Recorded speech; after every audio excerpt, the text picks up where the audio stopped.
So today's video, guys, I need you to go like this video, subscribe, and hit the bell so that you don't miss any other videos.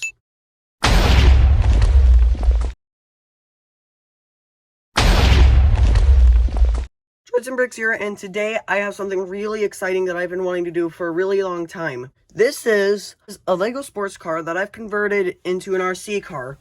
Now, before I go into all the details of it, you definitely need to check out the original creator of this, who originally had a V6 in the front rather than a motor. Now to go into all the details. So you may have noticed that most of this car was supposed to be red, but I don't have red fenders, so those are going to be orange and blue for the time being. But this car also has a carbon fiber hood. We'll just call that a sunroof. We have a custom wing, unlike the original, bigger, fatter tires, and flames shooting out the exhaust. Why is that giant gear there? I thought I replaced that with the original. This car originally had a hog steering, which I didn't bother removing because I thought it was cool. So, we moved to the front, and we moved this carbon fiber hood out of the way. Before I continue any farther, I would like to explain to you what kind of a swap this is. This is a very special swap called a seamless swap. Basically, the original engine is removed and you put in an engine that does not fit in any way, shape, or form unless you do a lot of fabrication and there's no kits for it. That's exactly what I've done here with this motor. There was no room for it, so I had to fabricate the body around it. Now back to the video. We can see that I've completely yanked out the original V6 and I've replaced it with Lego's L motor and a gear increase. We also have this support bar to keep the two wheels together because that allows it to go faster. We've also improved the steering by connecting the front there and there. It's got like an anti-sway bar. And the hood originally popped open like this, but now it's just stuck on by these tabs because there's a servo in the way. And I say there's a servo in the way because with the original, you would have a pull tab right where the servo is sitting, which would open the hood up and down. Roll bar right there. These roll cage pieces. For a car this small, it is surprisingly quick. Let's turn it on. Now, it's not going to be very quick on carpet, so I'm not going to bother driving it right now, but I will lift it so you can see how fast the wheels can spin. Look at that go. That is pretty fast. Let me show you the drivetrain. Alright, so here we have most of the body removed from the car. Now, as you can probably already see, most of the body, in fact, the entire body really, is entirely modular and comes off fairly easy.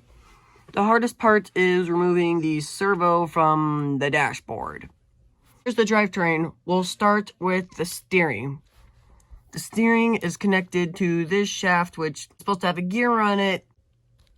It's somewhere in there. These gears. Now, on this side of the servo, we have a rack and pinion style steering, which is this gear, this rack. I think that's a rack. The rack is connected to this piece on each side. We'll remove the wheel. Then that moves the steering left and right. We've also got some LED darkened headlights.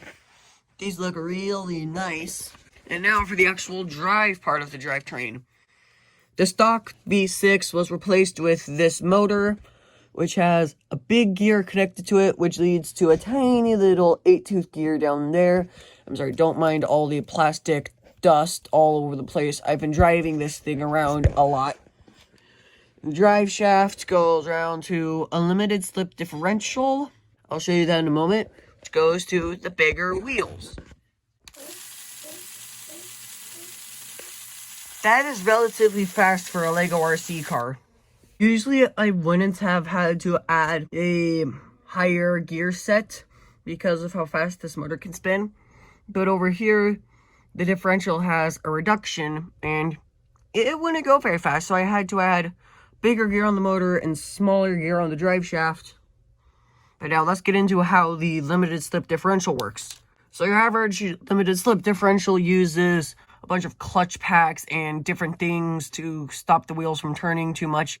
Or in the case of a Torsen differential, worm gears and all that crazy stuff. But this limited slip differential is as simple as this little red tab connected to one of the spider gears in the differential. This axle turns too far, the differential locks up, and both wheels spin. Like, those aren't coming undone unless it spins the other direction. Although, because of the way the body is designed, the tire sits right past this thing, which means there's a bunch of tire exposed. So, if you're backing up really fast and you run into, like, a dining room chair leg, and you hit it just right, your car is going to roll over on its roof. Which, luckily, it has a roll bar. That roof's not going to be caving in. Drive, so let's put this body back together. Oh, hi, Tiger. Have you come to knock my background over? Yeah? Why do you insist on knocking that over? The final step is attaching all the different wires to this battery box, but I can do that with both hands, so... Okay, so now that we've got all that put back together, there's one more feature I need to show you before we can actually go test this. So I told you this has headlights. Those look really nice with the darkened lenses. Here, let me turn off my bedroom, my studio/bedroom lights. Nope, that's drive. Look at that. Those are nice. And that's actually got some pretty decent coverage. Here, let me move the background. You know what? I don't wonder if these would actually legally qualify as properly aligned headlights. Now let's go drive this. Dish a muffin loaf. She doesn't like me. Sorry, we got a new camera person because the other one's Foxcraft is having lunch. Don't worry about getting my face. I'll block it out. So as you guys can see, this RC car is relatively quick for a Lego RC car. And because the wheels are close to the corners, this handles somewhat like a go-kart. Not that I know what a go-kart handles like, because very unfortunately, quite unfortunately, I've never driven a go-kart. We just have our camera person chasing it. So as you probably can't tell, and I probably can't tell, but the limited slip differential really helps it keep traction while cornering. And as you saw while it was in the air going over those bumps, it kept going. Had the car had an open differential where the wheels would spin freely, it wouldn't have kept... Oh, I think something broke. Oh, no, nothing broke. Oh, something did break. It ran into the door and broke the front bumper. Alright, that's going to be it for today's video. I'm going to fix that once I'm done recording. If you guys liked, please like, subscribe, and hit the bell. Also, check out the original creator of this car, whose link I'll leave in the description. Bye.